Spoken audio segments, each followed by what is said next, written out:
Hi, welcome back to the basement. I'm Steve Lewis. Today, as promised last time, I want to carry on with more of the comments, insights, and info that have come in through the comments section over the last couple of months or so. Before we get to that, I do want to thank Chris McGovern for having me on the Gen X Muse podcast recently. Chris is a veteran podcaster and has just launched this new series, Gen X Muse, talking about records and pop culture. It got off to a great start with a talk with the Cowsills, which is very interesting. I'm sure we can expect great things from that podcast. If you get a chance, please check out Chris McGovern and Gen X Muse. And thanks again, Chris, for having me on. This time we'll be dealing with mostly, but not exclusively, comments that came in around episodes 148 and 149 about Carl and the Passions So Tough.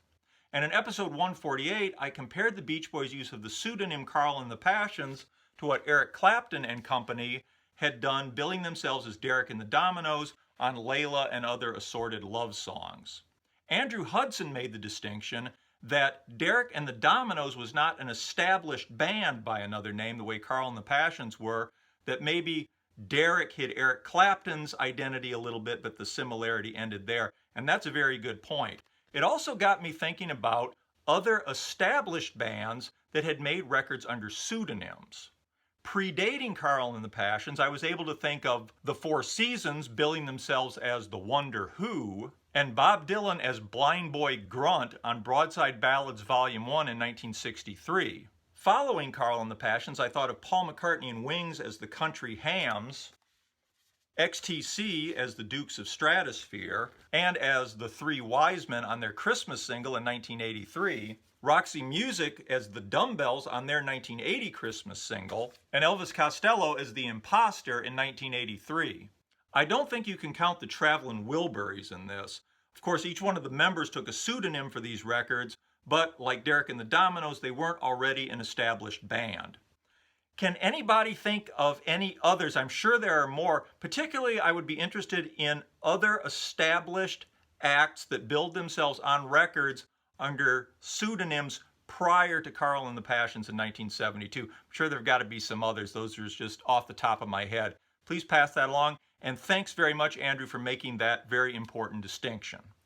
Our old friend Martin Steele pointed out that in the UK and Europe, where Carl and the Passions was released as a single disc without Pet Sounds, the Beach Boys' name was also added in small black, well-spaced capital letters across the top section of the sleeve, thereby removing any doubt about who it was.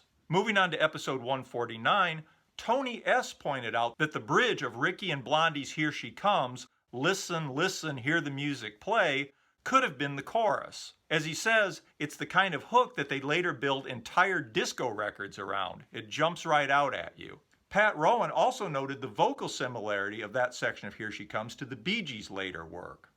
Also in that episode, I said that Hold On Dear Brother was one of the earliest examples of country influence on a Beach Boys record.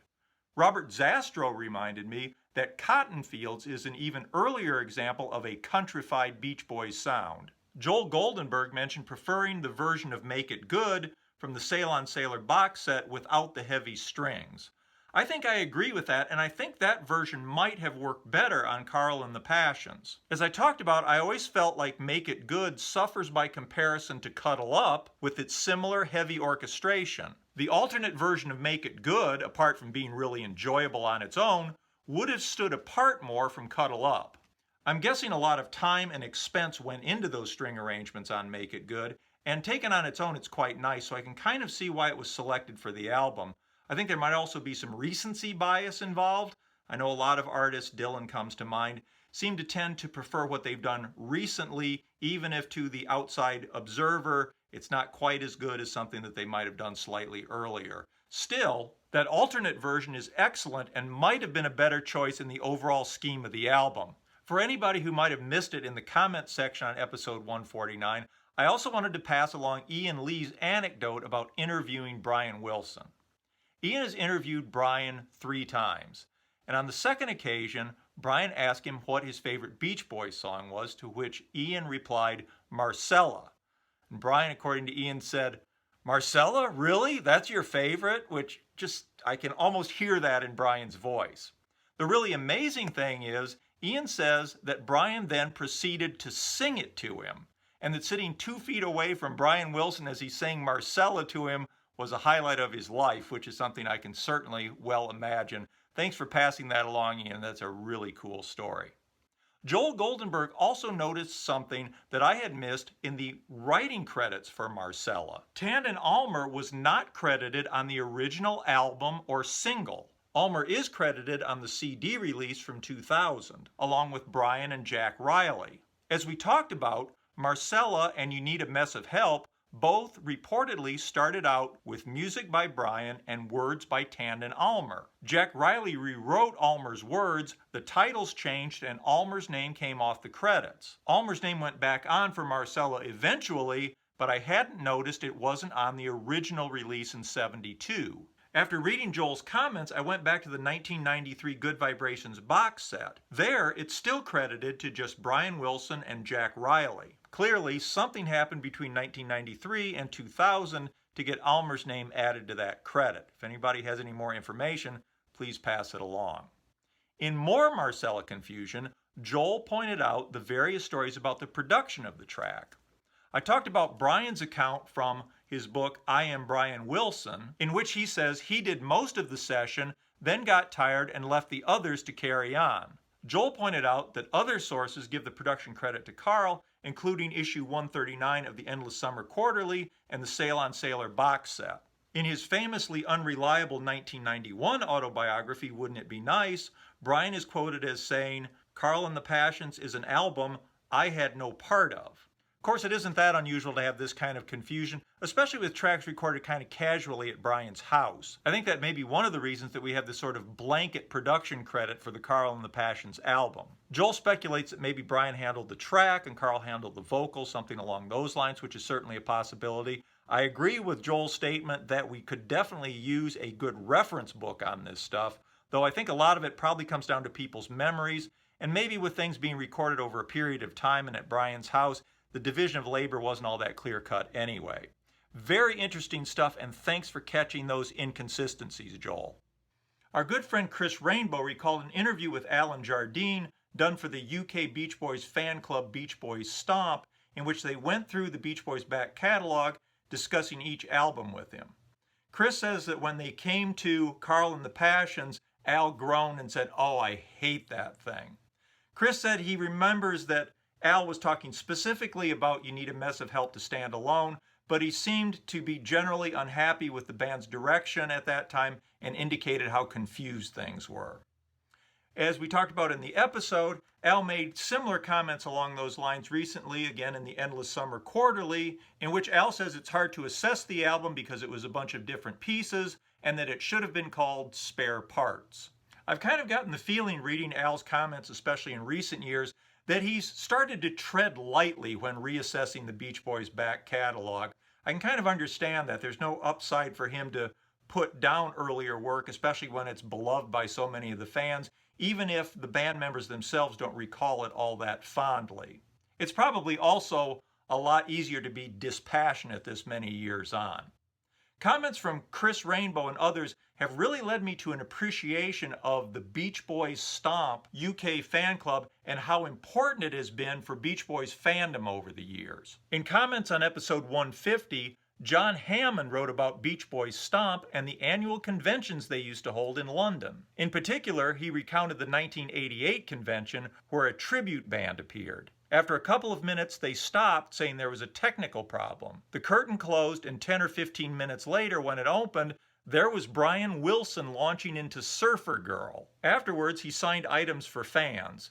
That must have been a great day, particularly in 1988 when Brian was just beginning to perform on his own. Thanks for sharing that, John, and thanks to John and Chris and all those who've championed Beach Boys Stomp.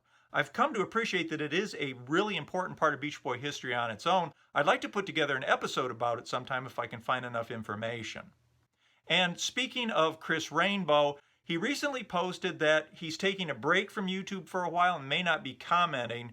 I've really come to appreciate and look forward to Chris's great comments, information, insights, and UK perspective. You will be missed, Chris, and I hope you're back with us soon.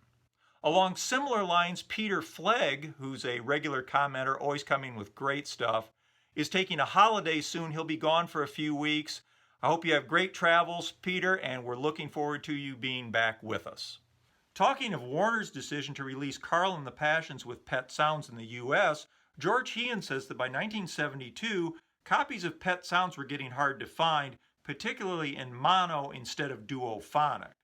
He says, as I've heard from other people, that Reprise's version was a revelation. It sounded great with deep bass and nice high end.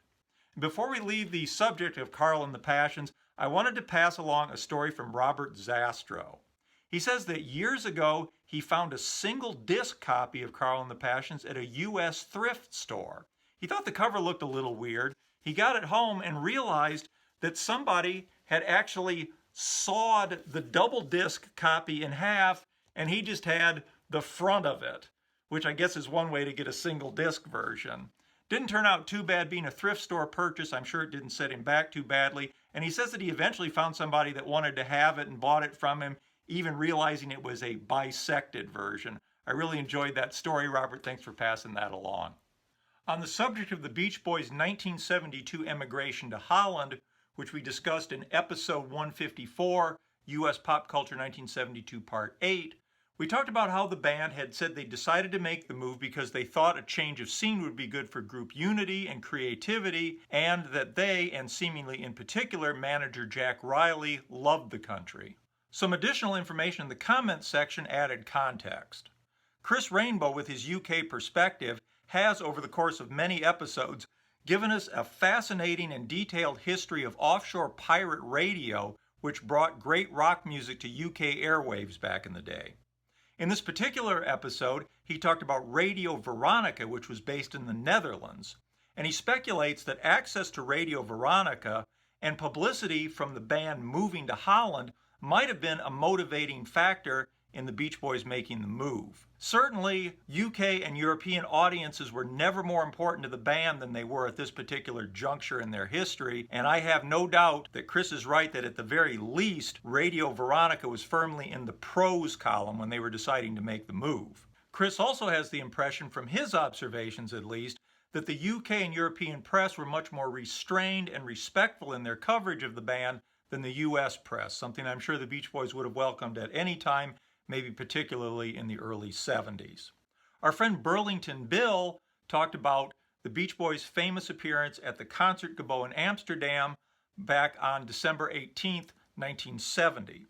From what I read in the Keith Badman Beach Boys book and the excellent Beach Boys in Concert, the Beach Boys tried to fly out of London Airport, which was fogged in. They eventually got a flight out of Gatwick Airport that night, which took them to Brussels, and then they traveled by car to Amsterdam.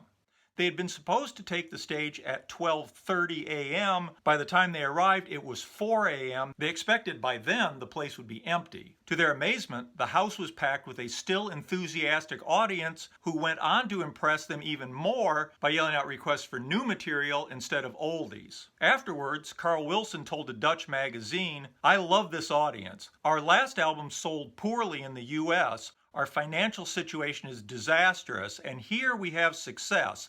I like this country." Talking to a DJ for Radio Caroline the next day, Bruce said, "The audience is very respected by me and the band. They listen to the lyrics. I might consider living here." Ironically, Bruce was the only member of the group that didn't end up living there, having left the Beach Boys a few months before they made the move. Thanks, Chris and Bill, for that information, and we will, of course, return to Holland in much more detail in a future episode, or several. On episode 135, 2000's Odd Tracks Part 3, John Augustine with The Experience let me know about a Brian Wilson vocal appearance that I wasn't aware of. The Best Day Ever is the fourth soundtrack by the voice cast members of SpongeBob SquarePants. Released on September 12, 2006, it featured songs written by Tom Kinney and Andy Paley and was produced by Andy Paley. Kinney and Paley were working on a track called Doin' the Krabby Patty, which they called a Brian Wilson-esque song with Brian Wilson-esque backing vocals. Being friends of Brian's, they eventually recruited him to sing on the track. After hearing from John, I tracked down a copy of the CD. The track Doing the Krabby Patty is credited to SpongeBob and Patrick. Brian is only credited in the liner notes among the backing voices, but it's really more of a cameo vocal than a backing vocal, with Brian pretty much taking the lead on the choruses. The choruses consist only of Krabby Patty repeated over and over, but it's a fun song and a neat vocal appearance from Brian. Thanks, John, for letting me know about this. I was really happy to hear from a lot of you on what your favorite episodes of 2022 were. Some people said it was the interview episodes with Stephen Kalinich or David Leaf or Jim Murphy. Other people, of course, liked it when we just talked about a Beach Boy album. Some people pointed out those Beach Boy related episodes where we talk about something kind of peripheral like the Honeys records. And other people said that they liked the US pop culture episodes, which I was really happy to hear because that variety makes this really interesting for me. I'd like to kind of keep that mix going in 2023. I think for the immediate future, I want to do some sort of two-parters and kind of jump around a little bit. Then I'd like to talk about pop culture in early 1964, leading into talking about Shutdown Volume 2. Last summer, we talked about 1968 and the Friends album. This summer, I'd like to talk about 1969, revisit the 2020 album and talk about the Breakaway single. This fall, I'd like to follow up the 72 arc that we just finished by talking about 1973 and the Holland album. And I'd also like to find room in there somewhere to talk about 1986. So there's a lot to come. And also, I've gotten some great suggestions for episodes, and I really hope you will keep those coming. Thanks. Going back to episode 86, Tony S. opined that the use of Beach Boys music in commercials is not necessarily a bad thing. He recalled a Tropicana product called Chuggers that used the melody of Wouldn't It Be Nice in its commercials and says it was one of the things that led him to explore pet sounds. With the Beach Boys only getting play on oldies stations, commercials was one place that Gen Xers could hear Beach Boys tunes. That is an excellent point, Tony, and it brought to mind a couple of things for me. First of all, for people like me who started out discovering the Beach Boys through Endless Summer, it was kind of a good thing that Warner had the rights to everything post-1965. This had a lot of the hits, which I enjoyed and I got at home, but then after listening to it a while, I started to think, well, wait a minute, where's Good Vibrations? Where's Wouldn't It Be Nice? Where's Sloop John B? And that led me to check out the Beach Boys' back catalog probably a lot earlier than I would have had Endless Summer been a complete greatest hits package. Secondly, I have heard from a lot of people in their 30s and younger who discovered the Beach Boys through commercials, and I think those appearances on Full House were also a mighty draw for a certain generation of Beach Boy fans. Some of you have already shared it, but I wanted to wind up this episode by posing the question, how did you find the Beach Boys? I hope you'll let me know through the comments section along with any other comments on this episode. And if I didn't get to your comment and follow up on it, don't think that it wasn't valued. I can't get to everything. I'm in the enviable position of having more great information than I can possibly get to here, but please keep it coming. The comments are the best part of this channel for me. If it wasn't for that, I'd basically be talking to myself, so what would the point be, really? I appreciate it. Hope to hear from you. We will follow up again sometime soon. And next week we'll start on something really different. Please hit like and subscribe. I always appreciate that. Thanks for watching. Have a great week. Bye.